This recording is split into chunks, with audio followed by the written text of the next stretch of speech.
Hi, everyone. It is Marilyn Loria, and welcome to Who Can It Be Now? Today, we have an interview with Denise Mange. Denise is a pet trainer. She's many things. She's a numerology, intuition, and pet training expert. And we're going to talk about an integrative animal approach. Okay. So I did this interview, I don't think maybe like a year or 2 years ago, probably for my membership for your soul peeps. And I'm starting to pull out some of the interviews from there because they were only for membership for your soul. And membership for your soul isn't around any longer. And now I have my signature program, Next Level Living. That's the one I do. But anyway, I was going through them in these interviews and I was like, oh my goodness, there's so many incredible interviews on here. I want to introduce them to all of you and I want you to listen to them. So I am going to be talking to Denise today. You're going to go in and hear the interview and you'll hear a little music and then hear the interview. And the other thing about this is I was talking to a friend recently about how I really celebrate other people. And we were just talking about people that are competitive with each other. And I never understand that. And she said, oh my goodness, she's not in my business at all. She's a screenwriter. And she was like, you're never like that. You always build people up. And I do. So I want to share with you more of the people that I believe in, that I like their work, and that I really feel that they are incredible people. Because there's people out there that aren't very integral. Let's put it that way. They're not very integral. And if I can introduce you to people in different fields that have a lot of integrity, that I feel are good people, then I would like to bring them to your attention. And if you're thinking, well, oh, I want to hire a pet trainer, or I want to I don't know if she's doing certified animal communication. I know she's a certified animal communicator. And I know she does numerology for pets and their owners, which is what we're going to be talking about today, which is a lot of fun. Then I want you to listen to Denise. And if you like Denise, you can read all about her in the show notes and find her at petprana.com. It's petprana.com, but go into the show notes and make sure that I'm correct. And you can check out Denise. And if you want to hire her, she's somebody you can work with. All right, guys, you're going to hear a little music and then you're going to go into the interview with Denise. Enjoy.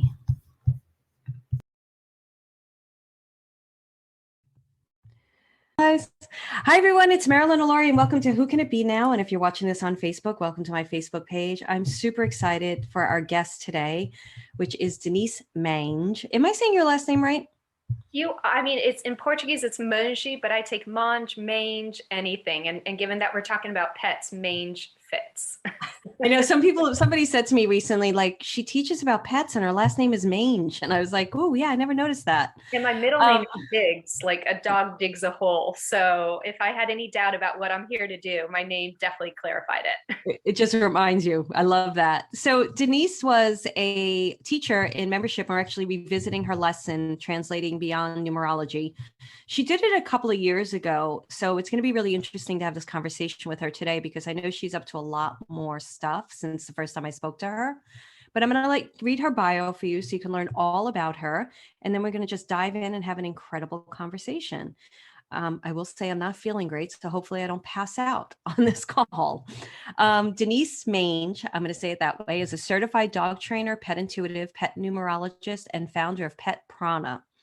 After a decade working at some of the most prestigious advertising agencies in New York City, Denise left the glitz and glamour of Madison Avenue to pursue a true sense of fulfillment and soul's purpose, which I really am going to say, especially for everybody who's listening on the podcast and actually everybody who's listening, if you're in an unfulfilled job, and even if it's paying you everything you want, I wouldn't tell you to leave the job right away, but I would say make a plan. And Denise is going to tell us a bit about that because I'm going to ask her about it. So she left Madison Avenue to pursue her true sense, her true soul's purpose, which was working with dogs. Upon certification training program, she realized there had to be more of that could be done to honor the connection between pups and their humans. Looking for ways to foster those deeper connections, Denise studied with some of the top animal communicators and intuitives in the field and eventually developed a unique brand of mindful dog training to help pet parents forge a loving partnership with their pups through the lens of mind, body, and energetic connection. Denise's proprietary process, Translating Beyond Behavior, provides a roadmap to how your pet's behavior can give you specific insights into the healing that is ready to take place, including limiting beliefs to process at which chakras they affect. Denise's integrative approach helps foster true partnerships and heart-centered connections that deepen the compassion and understanding of the lessons your animal companions are here to share with you. using methods such as chakra work, animal communication, and pet numerology, which I love that you put all of that in there, in conjunction with the fundamentals of traditional obedience training. Think of it as self-help for pet's sake. She received a BS from Boston University, her dog trainer certification from Animal Behavior College, is certified animal communicator and intuitive energy reader through top experts in the field, and a member of Association of Pet Trainers. And we're going to be talking about Denise. And Denise, your website is, what is your website, honey? It's petprana.com.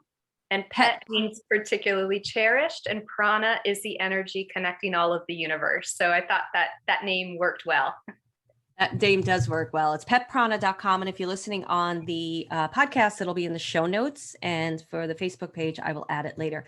Hi, Denise. Hi, Marilyn. Thank you for having me. Thank you for the introduction. And I always love the opportunity to connect with other, heart-centered animal groupies, pet groupies, and animal lovers. So this is going to be a lot of fun. Thanks for having me. You're welcome. So I really want to talk about leaving your advertising job and discovering your truth and then pursuing that. And so, however, you don't have to give a long story, but the summarization of that, I think, is really helpful for people. Yeah. And so, growing up in Brazil, I grew up in Brazil. I moved to the United States for college. And right after college, I ended up going straight into advertising. So literally from the day of graduation, I started my job the next day. And advertising, in retrospect, was the perfect corporate job to have leading into what I do, right? Because in advertising and marketing, it's all about tapping into the energy. It's about reading the room with the clients. What are they feeling? How are they feeling about the campaign you presented? And maybe they're not really speaking how they're feeling. It's about understanding motivation, what motivates people to buy a product, consider a product. And it's all about symbolism, right? What's our logo going to be made up of? We know squares are very reliable shapes. So if that's what our brand wants to communicate, let's use a lot of those 90-degree angles and colors and shapes. So in retrospect, advertising was perfect. And I did love it. And I was very good at it. But at one point, you just burn out. It's one of those jobs that you just give. And especially if you're empathic and sensitive to energy, as most of us are, when we're in that corporate setting, we're just picking up on so much of what's going on around us. And ironically, that's what makes us really good at our jobs, right? We can read a room. So one of the final accounts I worked on was Purina. And so I got to talk a lot about, the pet human relationship. The focus groups were all about, stories about pets and what they wanted for their pets. So when I got to the point where I was just done with advertising, I decided, you know what, I'm going to leave this and I want to work with pets. So I'm going to start a doggy daycare. And since I actually growing up never had a pet of my own, I said, if I'm going to start a doggy daycare, I need to learn about pet behavior. And so that's where I went through and I got my certification as a dog obedience trainer. And once I did my practicum hours where I was working one-on-one with humans and their pets, I said, forget the doggy daycare. This is what it's all about. Talking about the relationship and working with them. And ironically, a lot of people who are thinking about leaving their corporate job, they might actually leave and then have this moment of, do I go back? Right? I definitely had that moment of, do I go back? Because at that point, I was doing dog obedience training, but I wasn't really leveraging my intuition just yet. And so I was just thinking, bossing around dogs is not for me. This is fun, but maybe I just go back to advertising and get back into it after this little hiatus. And that's when everything blew open wide. That's when animal communication came into the picture. That's where pets started communicating with me even before, I would walk into a session and give me an idea of what's going on in the human's life. And from there, I was able to develop this mindful aspect of pet guardianship and dog training. And then there was no turning back. I was like, this is exactly what I'm here to do. Was that the moment where, do you feel like gave you courage to just continue to pursue your heart and what it was you're meant to do? Because you still don't know what's on the other side of that. You have to build a whole new business. That's absolutely right. And that's where actually having an advertising and a marketing background was a blessing and a curse. It was a blessing because I know how to build a business. It was a curse because I know how to build a business with $1 million budget. And, right. You expect a lot. You want everything to be polished and finessed, but sometimes it's a little more difficult to do it for yourself. But every time I tried to leave dog training and go back into advertising, something major happened that was coincidental. The universe was like, no, no, no, no, you're not going back. Like there was one time where I was literally about to be like, you know what, I should just reach out to the recruiters and my contacts and see what's out there.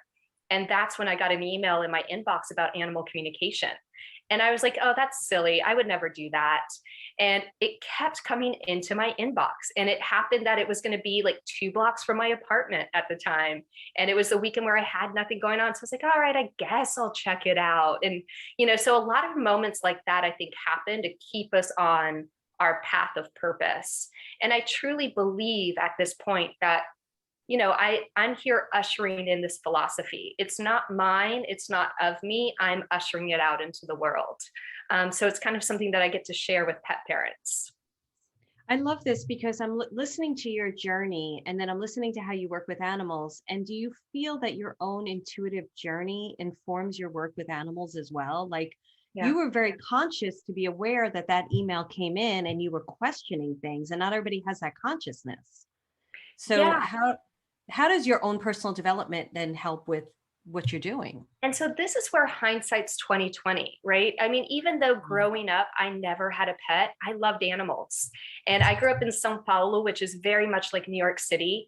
And so we don't have a lot of parks or, you know, green areas. So I'd be downstairs in the lobby playing with the roly-polies, you know? And so for me, that was my point of connection and open-heartedness. And that's where I think my animal communication was in its natural state.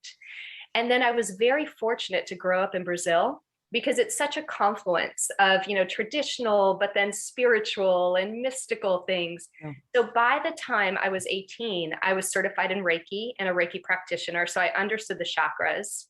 And then one of the biggest things that stood out for me in school was in 5th grade when I learned Maslow's hierarchy of needs, that whole pyramid of needs, which outlines, you know, human motivation and what motivates us at the base level, at the emotional level, at the collective level, so that we can aspire to be the highest version of ourselves. And those all were foundational elements I used to create this brand, Pet Prana, and this process of translating beyond behavior. So I think that not only our intuitiveness helps us, you know, guide along the way, especially when we open back up to it, because for a lot of us in corporate life, we close it down. But also, I think our life experiences, I do believe we're all here with some sort of a general path. And if we choose to pursue it, we'll better see and understand how each step of the way contributed to where we are today. Yeah, I love that. There's something you just said, but I think I have to go get my dog, which is so perfect considering I'm doing an interview with you. So I actually multitasking, got to take you upstairs, let the dog in. I have to go back to the roly-polies for a second. Are those the bugs or what are they? What are those little roly-polies? I don't know what other people call them, but they're like gray and they're tiny. And when you touch them, they roll up like an armadillo. They were like my best friends. I loved them so much, them and caterpillars. And the irony is, you know, growing up in Brazil, I'd be playing with caterpillars, and especially like in the mountain house and stuff. And the people who lived at our mountain house, the caretakers, they would run to my mom and be like, Miss Marilyn, Denise is playing with a caterpillar, which is incredibly poisonous. And it's crawling up her body, but they'd never sting me, you know? So it was just one of those things where when you go in with an open heart, you have these connections. And it was such a helpful realization to know that no matter how small the animal or the insect, you still can have a really powerful connection with them, just as powerful as we might even have with our own pets. So I would love for you to explain a little bit about what you do today. Before I have a question about that, but I want to talk about, because, you know, I'm a pet owner, as I just went upstairs to get my dog. I have 2 dogs, 2 cats now. And I believe that I've had so many trainers in all regards, you know, and I used to have a lot of problems. So I had a lot of different trainers. So I'd love to talk about your approach to helping the owner with the animal. And my first question, though, before we get into that, is as soon as you meet them, is your intuition on, and are you just reading them right away? So it's interesting. A lot of them are incredibly chatty. And for me, clear cognizance is the strongest way that I get information. So I just kind of know things. But one tool that I've used, which I know we'll touch upon today, is numerology. Before any reading or any pet session, I'll pull the numerology on the human's name and then on the pet's name. And that way I can cross-reference them and understand, even before I meet with them, what are their motivations? What are their tendencies? What numbers are they complementing each other with? And, what lessons they're here to learn together. Because in my estimation, our life with a dog, a cat, a caterpillar, whatever it might be, life with our pets is very similar to conscious parenting.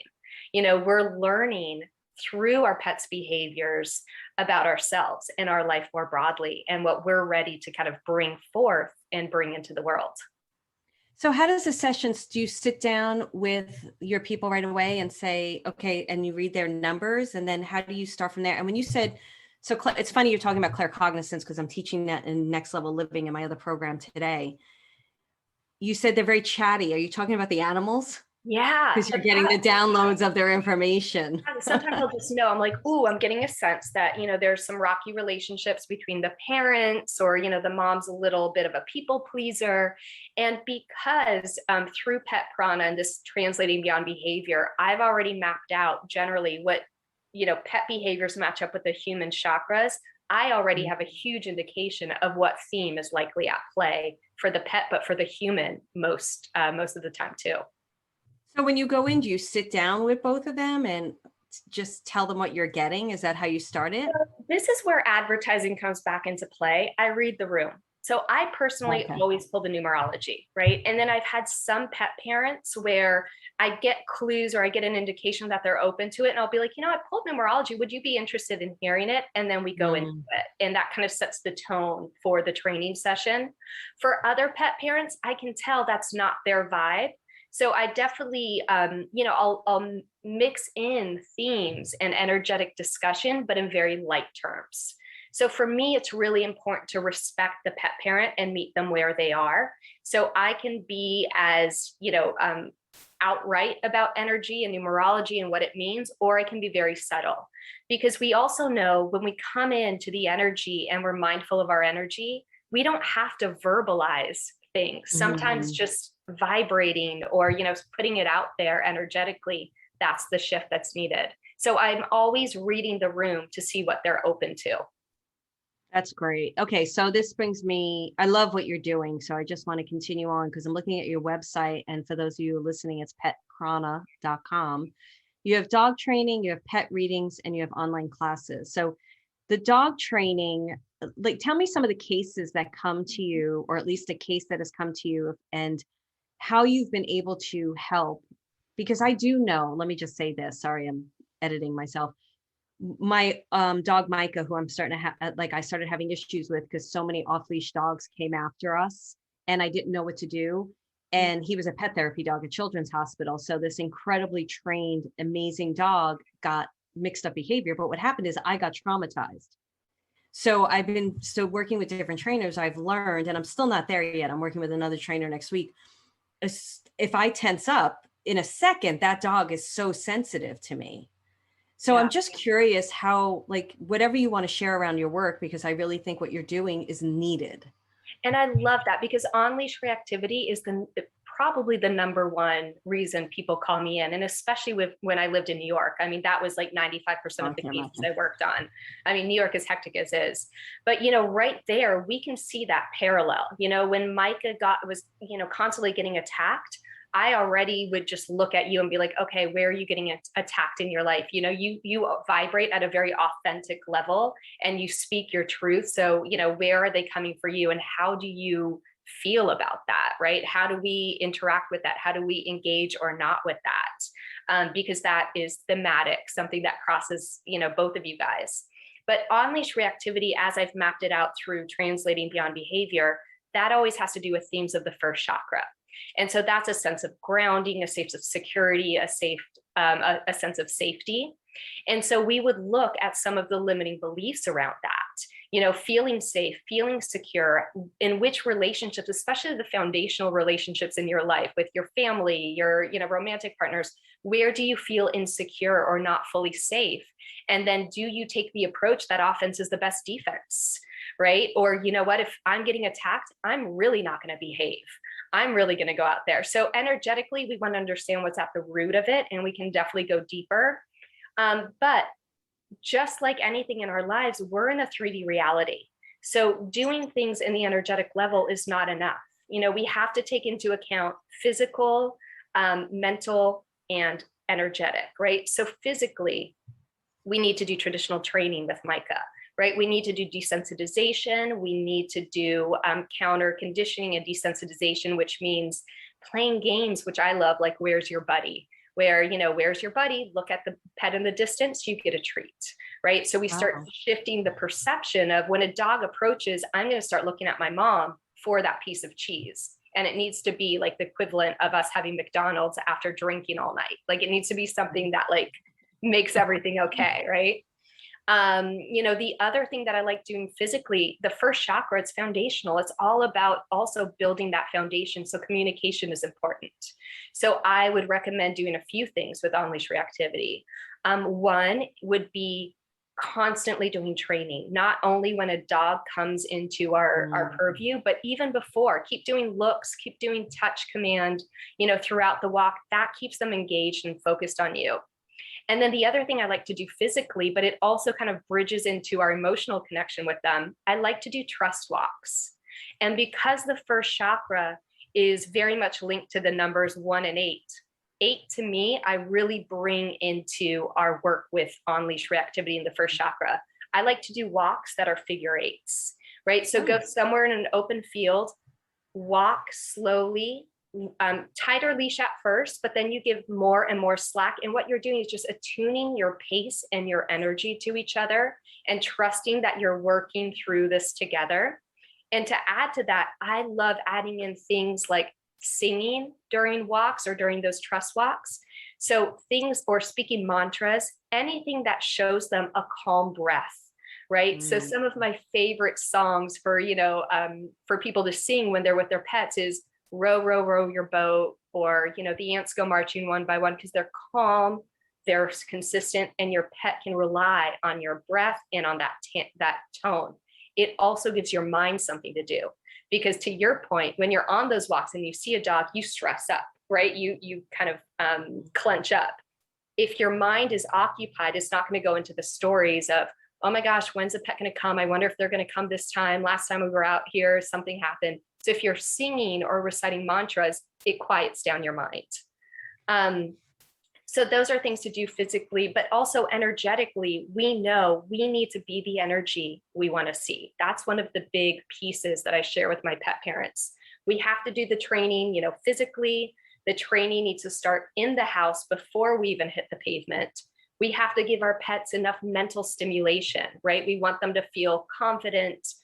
We want them to, expend energy through mental stimulation, so they're not on high alert and full of energy when they're hitting those walks. But then energetically, we need to be the energy we want to see. So if I'm on a walk and my pup's reacting, a lot of times pet parents are like, hey, stop. What are you doing? And by adding more of that intensity, we're intensifying their reaction. And very much so, they'll be like, well, if she's barking, I'm barking too. And I'm going to bark more powerfully because I love her and I want to protect her. So sometimes getting down at their level and just whispering like, all is well, little one. Here we go. Here we go. Sometimes that kind of disarms them and they're like, wait, what? And then they look at you. And then after reaction, one of my favorite things to do is to acknowledge them, right? A lot of times we want to change it, sweep it away, but be like, I know that was hard, little one. That was a difficult moment. I get it. But you know what? We're working on it. We're going to collaborate.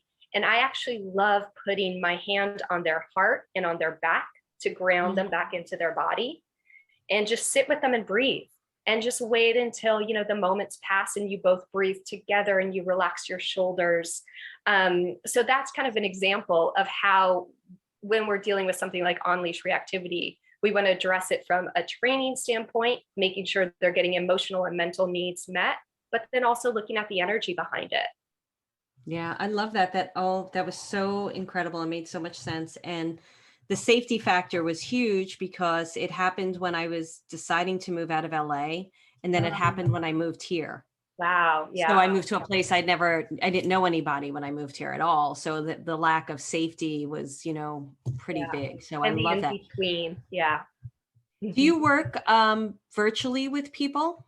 I do. I love doing in person, but I do virtual. And also, a lot of pet parents, they do the pet readings first, and then we do a training session virtually together. Because when we can understand, what's going on, what's at play in the energy, it helps inform how it is that we approach the training. Great. I love that. I love that. So then tell me more, because you're branching into other areas now because you do pet readings. That training, thank you so much for that, Denise, because that was so beneficial. And a little of it I'm doing, and I'm going to do the rest of this because I'm also taking him to hydrotherapy now. Oh, that's And great. he is just barking up a storm and talking constantly. And they realize like his mind is super active. They have to kind of like really work with it. And it's not like he's a lover of people, but he's just like, he's a talker, he's a shepherd. Oh, So, but making him, they said the same thing, keeping him, but whatever, I'm going to work on some of and those that. So working thank you. dog breeds, they definitely need jobs to do. Mm-hmm. So teaching them to pick up balls and put them away in their little basket with the drop it command, Mm-hmm. but also giving them jobs to do, like, all right, little one, you know what? I'm hopping on to this podcast. I'm going to need you to secure the perimeter, secure the space energetically around me. So working dogs in particular, they love a job to do, even if it's in the energy. They just want to feel useful. That's great. I love that. Thank you. So tell me a little bit more. So now tell me about pet readings, because we've talked about that. So you do pet readings and then you also have a bunch of classes. So talk a little bit about how do your pet readings inform, I have an idea, but I want to hear from you, inform people on their relationship with their dogs Mm-hmm. and then move forward from there. Mm-hmm. So the way that I approach it, it's inextricable, right? They go hand in hand. What's going on in the human's life with the pet's life and the pet training. Basically it becomes an opportunity for us to tap into our karmic lessons that we're here to share. And so with the way that it kind of progressed and evolved is I started with the mindful dog training where it was, bringing energy into it, but it was still very focused on, basic obedience training. And then as I started tapping into numerology and working more closely with the pets, my intuition expanded. And I started, feeling confident to dive more deeply straight into the readings, not as part of the training, package, but really doing straight readings. And different animal communicators get different sorts of information. Some get, I like this toy from my pet. Others get a lot of medical information of what's going on in the human's body. Those aren't as much my flavor as what really comes through for me is what's going on in the human's life through the lens of the pet. Because when we understand our patterns, our tendency, our gifts, our relationships, our dynamics, we vibe higher and so can our pets. So in my experience, if left to their own devices, they talk about relationships in your life. They talk about your childhood, patterns that might be affecting you and, following you to this day, limiting beliefs. They talk about your galactic connections. They talk about your purpose, what you're here, how you're supposed to bring healing and joy and peace into this world. So a lot of people say, oh my gosh, I thought I was just going to hear about my pet's favorite treat. And you're tapping into this, like the situation that happened when I was 19 and helping me see it in a new light, and it changes everything. Right. Yeah. And this is important because a lot of times the reading will illuminate something that's affecting the pet's behavior because our pet's reflecting back to us these patterns in our lives that we're able to move past. Like a lot of times if we have a dog who's barking a lot, right? They're barking at you for attention. Odds are they're reflecting back issues of the fifth chakra. And that's all about benevolent leadership. That's about us finding our own voice, our own flavor of leadership, because a lot of times when we're dealing with pets, we try to copy someone else's leadership. I can't tell you how many times when there's a couple, like the woman will try to copy the man's leadership style, very alpha, but we're softer, we're gentler. I mean, I weigh, 125 pounds and I'm tiny. If I'm going against a German Shepherd in like a tete-a-tete, they're going to win every time. I need to find my own flavor of leadership, right? And that's going to be more about me stepping into my power and finding my voice. And when I find my own voice with my pet as a dress rehearsal, and I find my flavor of leadership, odds are it transfers into my career. I'm more confident in meetings. I'm more confident in speaking my truth. I don't feel as timid. I don't feel as unheard because now I have a different vibe around me. I vibe higher. And so those are the kind of things we uncover in our readings. And then, of course, things progress and evolve. And I started working with different guides, guides that were more galactic, very much still tied to our emotions and pets. But, the Pleiadians came in. And all of a sudden, I'm like, man, I signed up for, to be intuitive, to be able to talk to pets. Who are you now? Right. And so, then they come in and they've brought through a lot of courses that talk about ways that we can up level with our pets. So whether it's learning numerology and kind of using that as a tool to open up to our intuition and better understand our pets, we've done courses that are pets as portals, where we get to explore different realms with our animal companions to better understand our multidimensional abilities and capabilities.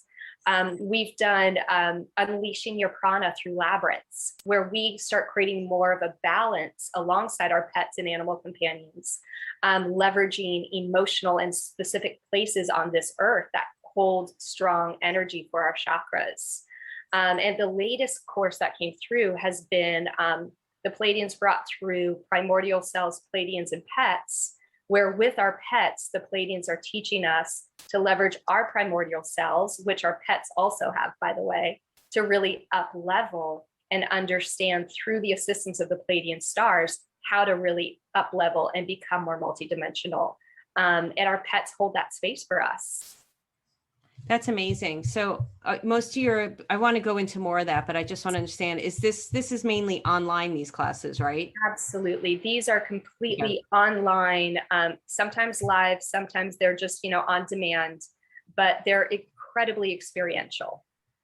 Yeah, it sounds that way. It has to be in the way that you just explained it. So I have a question, because I love all of that. I love where you're breaking into, and it's just you're breaking out of formulas of what our relationship with our pets are, and with our consciousness constantly shifting anyway and elevating. This makes sense to me that you would be getting these downloads and all this information and exploring all these different areas.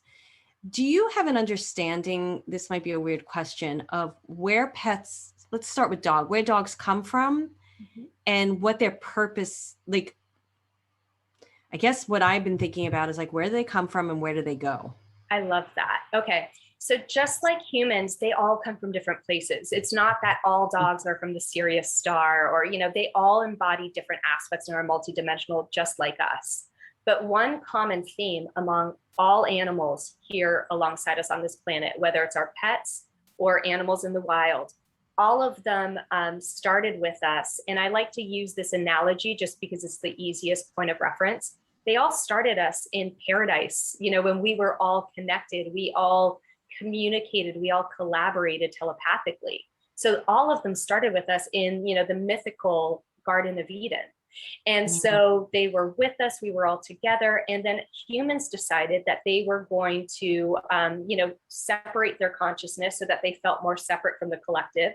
And our animals decided that they would be along with us for that journey, almost like our sidekick, so that they could hold higher vibrations, remembrances, wisdom, and technology for us, so that when we spent time with them, our energy could kind of acclimate to their energy as well and start getting used to those vibrations. And then when we're ready to embody them, we do. So it's very akin, their role as guides, their role as partners in helping us explore our abilities is very akin to the notion of the Native American culture, right? Where they looked at the different pets and animals in the wild, right, and they attributed different magic, insight, symbolism. That's what our pets are here to do. They hold magic and symbolism for us to learn to tap into. And we get the benefit of being able to do it, most of us with, pets who are incredibly cuddly. So not only do we have these amazing guides who have been, leading us down the path since the Garden of Eden, trying to get back to that oneness consciousness, but we get to play with them. We get to cuddle them. We get to have these relationships that we don't have with any other human in our lives because it's so unconditional. So you're really breaking the norm, you know that, right? Well, and one thing I will say, I always say this is a new vanguard in pet guardianship, but Yeah. anytime we speak to pet parents, there's always head nods. They're like, I never verbalized it that way, but yes, I feel that. I know that in my soul. So I think what we're doing here is we're finally giving pets the acknowledgement of the role that they play more broadly in our lives. They've always been playing this role. We've just been catching up to really realize it. Yeah. And I agree with you on that. It's just interesting because I've been around so many trainers. I just studied with someone, I think it was earlier this year, who's a big behaviorist and very good. And I'm like, oh, I wonder, I'm not going to say his name, but I wonder what he would say about all of this. But it would be an interesting conversation actually to get the two of you on a call because to see what that would be like. I want to go into the numerology, but before I go there was something you said. Oh, I know what I wanted to ask. I have noticed, I've had pets since I was little. There's been an evolution, especially with friggin' cats. Mm-hmm. Like cats to me, I was saying this to a friend of mine, are not the same cats when I was younger. And that could have been my consciousness is different, obviously, as an adult. But I really do see an evolution in cats where they are just different beings. Yeah. Dogs, I do see it with dogs, but I feel like dogs still, for me personally, my experience is they still hold a place of this unconditional love. Although everything you've said about dogs, I agree with, and I could see my own relationship with my dogs and how that's playing out. Mm-hmm.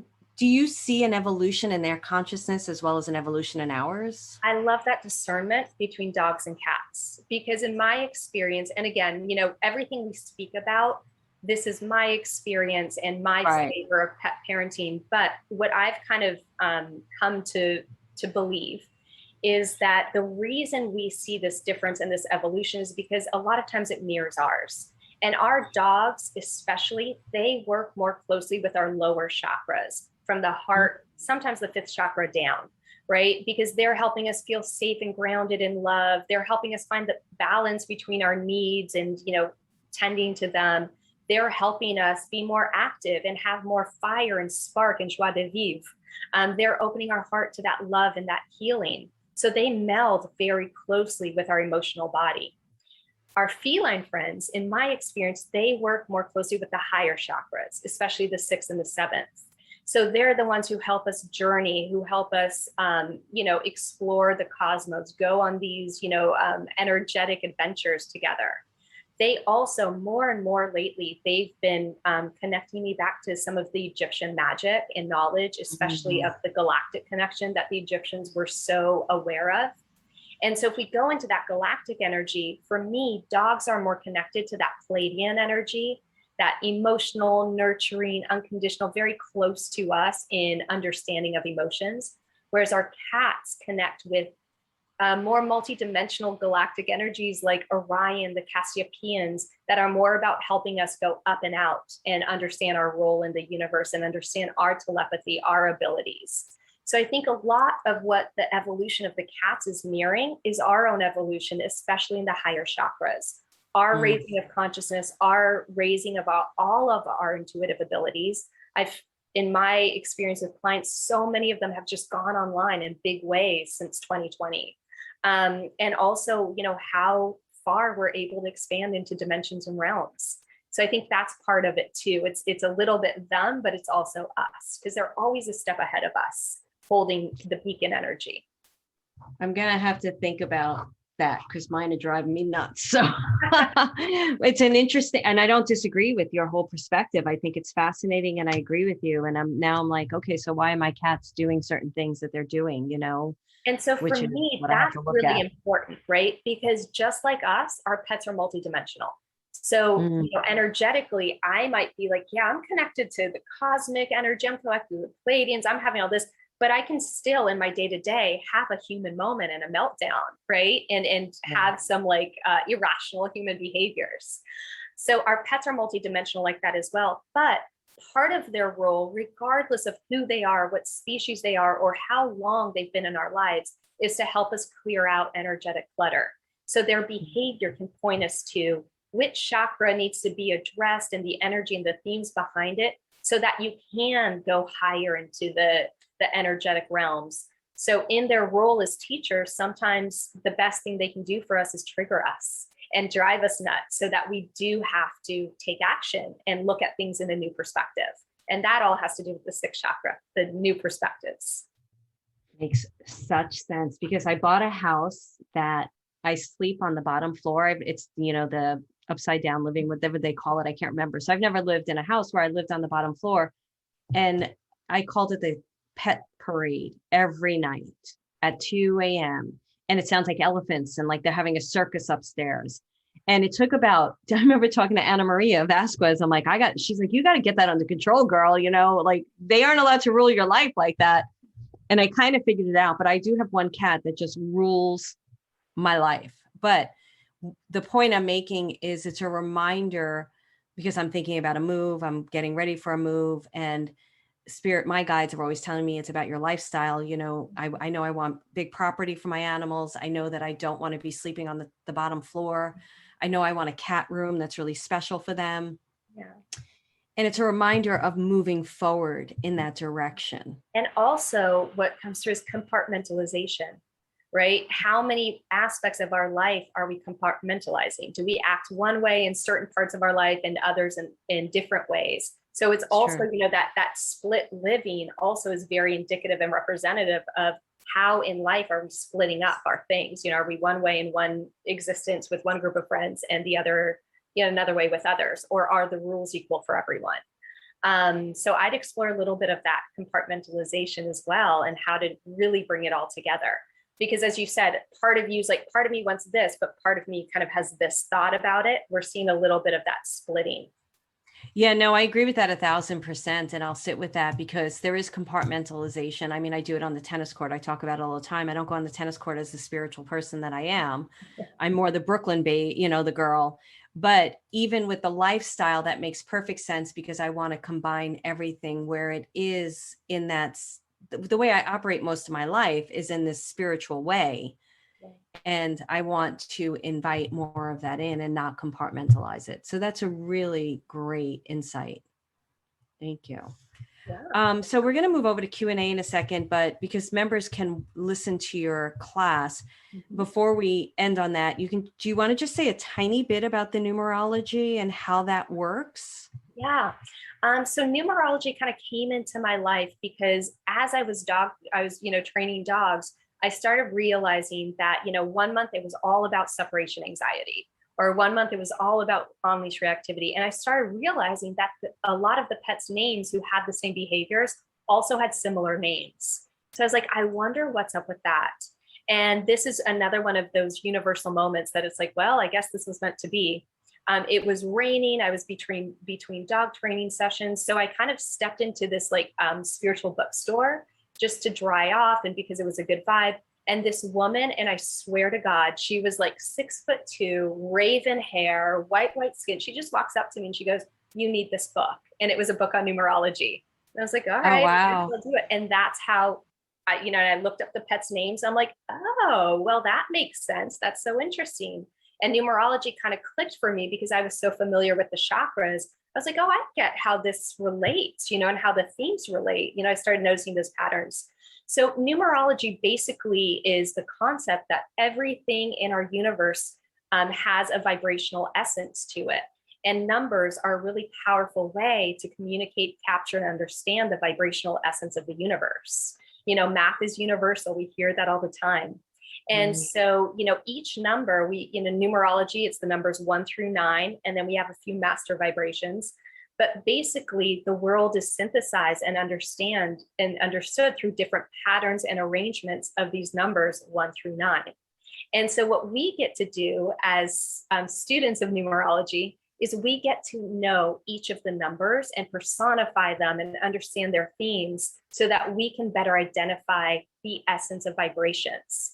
And that's beneficial because if I'm, dealing with unleashed reactivity, I can very quickly be like, okay, that's issues around 1. What do I know about the number 1? What's my relationship with the number 1? And we get to know, all right, it's about the independent individual. The number one, just like us, they have light aspects and shadow aspects. On one hand, the number one can be stubborn, but on the other hand, number one can be very much a leader and a way shower.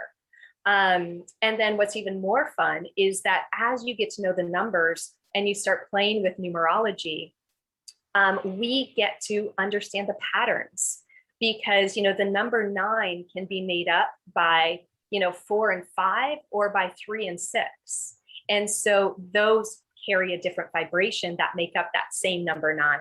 So for me, I'm more excited about numerology in terms of the patterns, not so much the overall vibration of a name or the vibration of your birth date. That's helpful, but to truly understand you or your pet, we want to look into what are the numbers that make up that overall vibration number, because those are the patterns, those are the tendencies, those are what help us understand our motivations, our gifts, our abilities, and our purpose.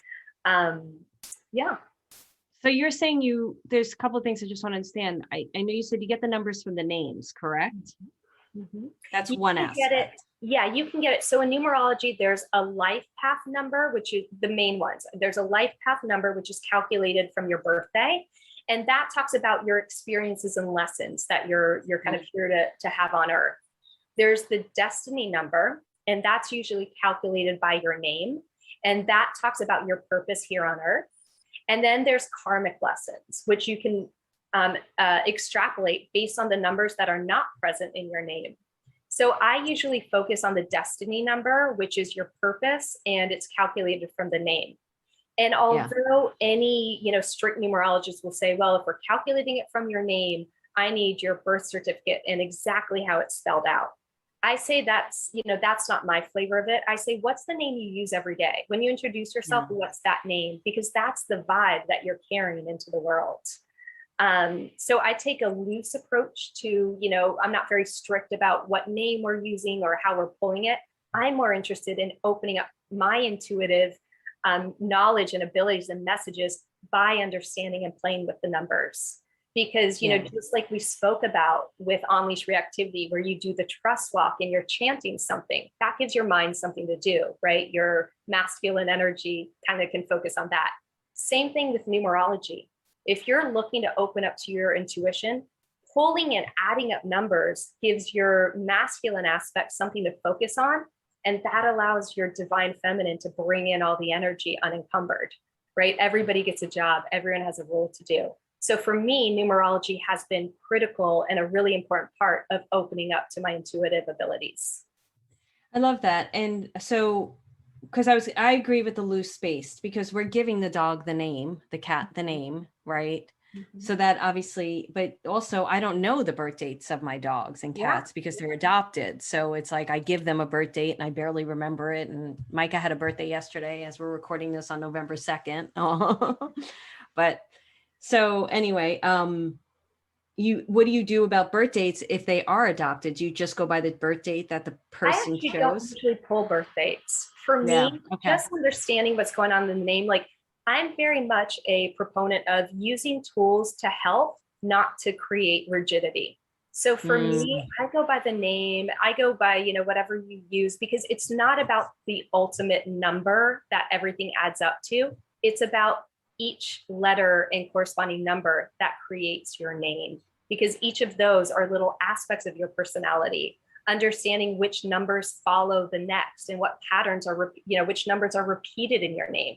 That to me is where the meat and potatoes is in numerology, not so much the overall vibration.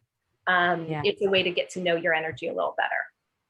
I love that. I agree with that. Using tools to help, not the rigidity. And I agree with that completely. I see too many people adhering to quizzes and numbers and I'm this, and I'm like, oh, stop. Great. So before we move into Q&A, which will be off the Facebook Live, how do you want people to find out about you besides your email, your website, which is petprana.com, if there's an email or anything, certain social media? And what do you have that's coming up that's super exciting? And of course, this is evergreen on the podcast, but they can check you out. I love it. So I make it pretty easy. It's petprana.com as a website. And then on Facebook and Instagram, it's also at Pet Prana. So you can follow me. I always like to have just, empowering information, thought starters. If you sign up for my newsletter, you also get a little bit of that, kind of weekly information. And I always try to mix resources and thought starters, because to me, working with pet parents, it's all about us seeing our pets in new light and finding out new ways we can collaborate together, whether it's through a new course that you do together or just reading an article that kind of opens your mind to the possibilities out there. And what's exciting for me right now, I've got a couple things going on. One is I do have the course that has kicked off, which honestly has blown my mind. This Primordial Cells, Pleiadians, and Pets. This is an online course, and it has just rocked my world. Like the information that's coming through from them, I'm like, wow, this is new. But also with the holidays coming up, I'm super excited because I get, I have like a creative bone. And so I'm creating an Etsy shop. I've always sold my pet pendants on there. And basically the pet pendants, I use different crystals to help amplify energy around specific pet behaviors. So for example, if your dog has on-leash reactivity, having him wear one of the charms with a red crystal in it brings in some of that grounding, safety, and you can infuse intention and energy into that pendant. So I've always had those up on my Etsy store, which is also Pet Prana. But I got creative, and I'm expanding into t-shirts and mugs and pillows and, sayings that are rooted in Pet Prana, like my dog chases dreams, not squirrels. Like I have a little shirt that has that on it. So that I'm kind of excited by that. I think it brings back my advertising background. I love that. I think that's amazing. Thank you so much for sharing that. And so that besides your Etsy shop, is it going to be on your website soon or something? Yeah, I'm going to add it on there as well, but there'll always be a link. Yeah. Good. And I just started following you on Instagram. So everybody, check out Denise. We're going to move into membership right now. We do a private Q&A for them. But definitely check out Denise at petprana.com. Oh my goodness. petprana.com. And follow her on Instagram, Facebook, and check out her classes. And I always love when I know what you're talking about. Like I'm doing a program, Next Level Living, and it's blowing me away right now. And I love that you have that experience too with classes. It goes to show that the classes are they're not only live in the sense of teaching it live, if that's what you're doing, but they're live in the sense in the material where it's always evolving. And that was Pets as Portals. Is that the one you're talking about, Denise? This one I haven't added to my website yet. It's going up today, but it's Primordial Cells, Pleiadians, and Pets. How's that for triple alliteration? Love that. I'm not going to repeat it. How's that? Fair. But that'll be on. By the time this is on the podcast, it'll be on your website, which is great. Yeah. Great, Denise. Thank you. Hold on there, and thank you everybody on Facebook. Sending you a lot of love. I'm going to stop the live stream. Okay, so guys, if you have any questions for Denise, that was amazing. You have evolved so much since the last time I spoke to you, and I love everything you're doing. And the information you gave me about Micah was incredible and right on. And I love the compartmentalization. So that was like so right on. Thank you. And I'm excited for you with your product too. Like, yeah. I mean, this has been so much fun, just having these conversations. Like, I feel like 10 years ago, we couldn't have had these conversations, but all of us are at this point of, level setting where we're like, of course our pets are our partners and our guides. And, so I think it's such a testament to where pet parents and pet parenting has evolved to at this point, that we're able to have these kind of conversations and talk about pets and Pleiadians. Like, if you told me 5 years ago I'd be talking about this, I'd call you a liar. I'd be like, I don't even know who the Pleiadians are. What are you talking about? So it's cool. Yeah. It's kind of funny because I was channeling this morning, and I'm more with Sirius than I am Pleiadians, but there was a Pleiadian, now that you mention it, in my room, because I'm like, there's a really big figure here. And when you said that, I was like, oh, that's what was in my room this morning. So maybe they were saying hi to me because of this interview I was doing with you today. They're like, we'll be talking to our girl later. Yeah. So we're just here to say hi. I woke up with two of them above my head. And that's actually how I came up with the whole translating beyond behavior process, mapping out pet behaviors to the human chakras. It was a March equinox. I was knocked out for 3 days in bed, couldn't wake up. woke up at 7 a.m. I had these figures above me, a male and a female. Mm-hmm. And I woke up and I got my computer out, and within the hour, I had a PowerPoint presentation outlining this whole process using Maslow's hierarchy of needs, the chakras, and the pet's behavior. And it was just like, blah. And it wasn't until I moved to California, and I never drove, I never had a car in my life. So I was working with a car broker, and I was like, give me a car you would give a 16-year-old. Like, I just need the safest thing. And he gave me a Subaru. And I was like, I wonder what these are. And that was my first interaction with the Pleiadians. I'm like, what are the Pleiadian stars? This is so weird. Why is it on my car? And that kind of blew everything open. And I was like, oh, those figures were the Pleiadians.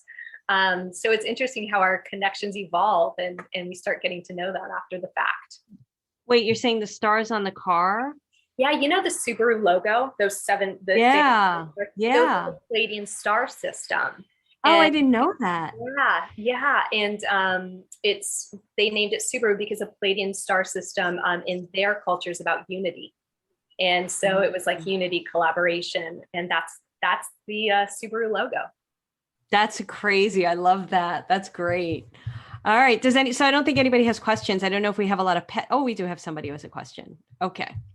Otherwise I can ask one, but I'm going to, Sandy, hi. Hi, how are you? That was such an interesting discussion, especially liked hearing how animals are related to or in terrestrial and the Pleiadians and all that. So I had a question. So my cat, we've had a long history of different things with him, but I noticed he gets overstimulated so quickly, especially when you touch like anything but his tail area, which is his ground, his red chakra, what do you call that, grounding chakra? First chakra. Thank you. The root chakra. And that really calms him down. And I was curious why that would ground him versus petting his neck or the back of his head or anything like that. Well, I love that. Let me ask you also, Sandy, what's his name? Woody. Oh my God, I love that. Okay, so let me pull the numerology because I always like to, this is like a perfect opportunity. Okay, gotcha. So Sandy, I pulled, while you were talking, you might have seen me looking down, I was pulling the numerology of your name as well, because it's always helpful to understand where we're starting from.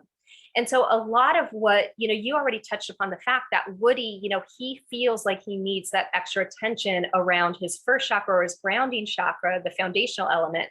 And if we look at his little body, it's almost like his body is, that's literally his grounding cord. So Woody needs some extra grounding, and this makes sense. And I'll tell you why. When I pull the numerology of his name, he's got a lot of this 11 energy. And 11 in numerology is a master vibration, which means whenever we see these master numbers, there's an energetic choice in the road. We get to vibrate at the higher vibration of 11. But because in numerology, we always, simplify things down into a single digit, he has the choice of 11, or he has the choice of vibrating at the base energy, earthbound energy of 2. So he's constantly in that 11 energy into the higher multidimensional energy. So by bringing him back through the grounding, you're bringing him back into more of an earthbound situation. He just needs help getting back in his body. And the reason why this is so interesting is with you, if you look at the spelling of your name, that double L's, you also have that 11 energy right in your name. You also have the 11 within the S and the 1 side by side. There's 2 1s. And when we do pull numerology, the letter L, actually the double L holds the vibration of 33/6, which is a cosmic vibration. So bottom line, between you and Woody, both of you guys have this tendency to be very multidimensional, very energetic, very, for you guys getting messages and downloads, that's easy. Connecting to the other side, that's easy. Or you're wired to do so. Whether or not you've, tapped into it or feel confident in it, that's another question. But because of all this multidimensional energy you guys carry, Woody needs extra grounding.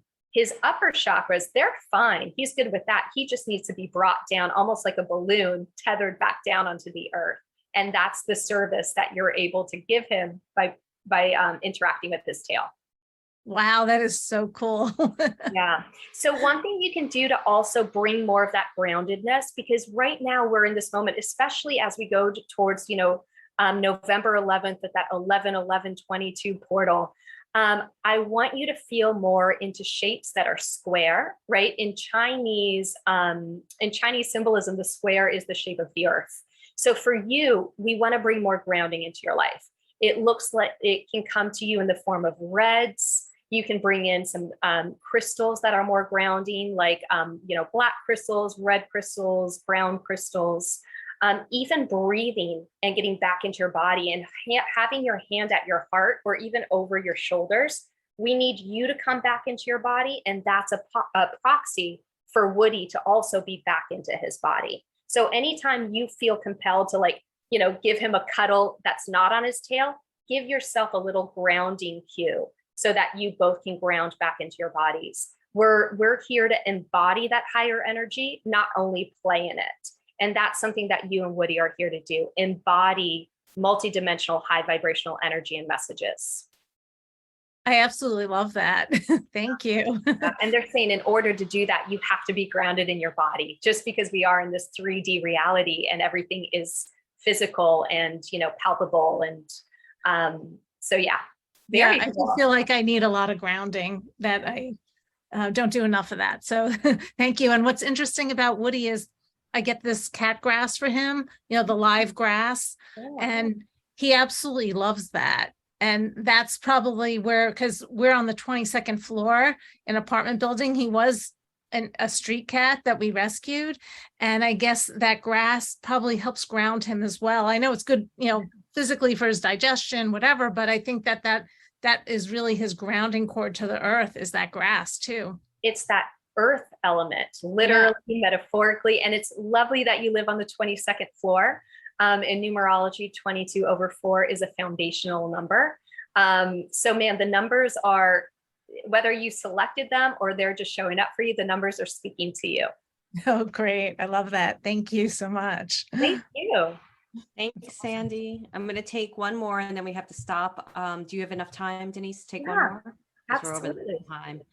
And I just have to say, I think cats are just ruling our lives. I'm just going to tell you, it's like amazing what they do. Okay, so Sharon said, in August, I adopted an 11-year-old female cat from a friend who is moving from USA to Canada. We've been bonding since June, but in August you adopted. Okay, she's being finicky about her food. What do you suggest? And do we know the cat's name? Sharon, can you type in the cat's name? Because that's always helpful. Yeah, I'm sure she will. Noni, Nonie. Nonie. Okay, Noni. So let me pull that real quick. I love it. All right, here we go. Noni, your numbers. Okay, so Sharon, first things first, you vibrate at an overall vibration, your first name anyway, of a 30, which is a very pure 30/3. So it's that 3 energy. And whenever we have issues with appetite, I'm always brought back to that 3rd chakra. So it's something really interesting there with that tie-in. But Noni's number, oh my goodness, you both share the 56 energy that makes up 11 side by side in your names. And so again, it's very much on the heels of what we were talking about with Sandy, like of this world, but also otherworldly. So there's a little bit of that balance of grounding back into the body that we were talking about with Sandy. But beyond that, Noni's numbers are incredibly sensitive. He's 5'6", 5'9", and then 5. So all those 5s are empathic.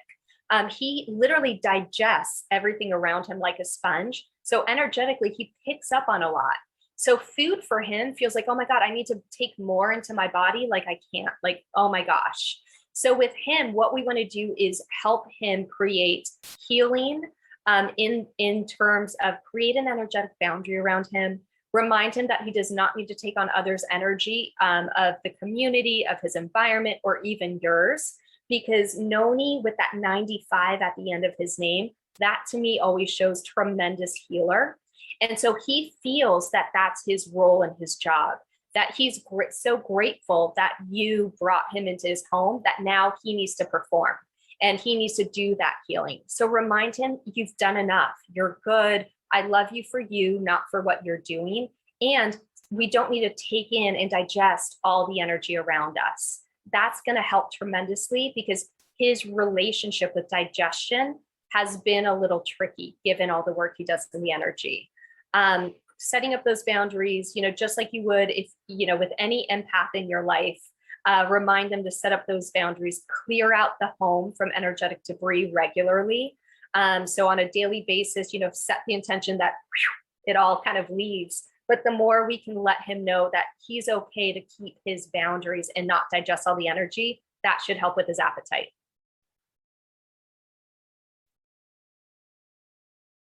Love it. So you guys, there's a class from Denise. We're going to be revisiting it next month. So we'll load it back in for numerology with your pets. I can't remember the title right now. Do you remember the title, Denise? I'm sure you do. Translating Beyond Numerology.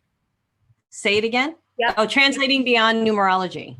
Yes, I have it in my notes. Great. So go in there and check it out. And then if you want to work with Denise, definitely go to petprana.com and hire her, because I think she knows what she's talking about more than any trainer that I've seen. And I love the way that you're putting it all together, Denise. It really makes a lot of sense to me.